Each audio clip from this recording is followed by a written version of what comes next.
面对2050年净零排放的挑战，工业技术研究院持续伫真济产业当中投入创新减碳科技，其中为了减少畜牧业造成污染，所以研发用本土所饲的藻类来取代进口的大豆、小麦等原料，并且模仿肉类的食物纤维来设计，不止外观同款，连口感嘛真成，食得出是以食物所做的肉。工研表示，目前新竹已经有上市来卖。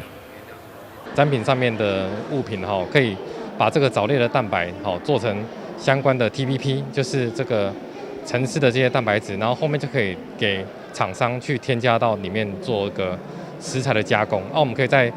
类似培根这个案例来看这样的一个产品的展出。当然，我们现在跟很多不同的厂商都会陆续来开发不同的产品，那就是导入这些藻类的这方面的一个原材料。我们同时也有做一些真菌方面的蛋白质的生产，那这些好的蛋白质都是要导入这个食材里面。另外，过去纺织产业所使用的染料99%拢是化学合成的方式来生产，不过现在展现伫大家眼前用牛仔布料所做的手提包，竟然是用微生物的技术来染成蓝色，用低碳无毒的技术来代替石化原料。那我们现在使用微生物染料，就是使用纯天然的葡萄糖，它是一个可以永续循环的料源。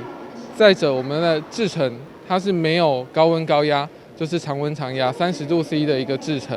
制程的过程中也不会产生任何的有毒物质。那我们以微生物做出来这样的染料呢，它的化学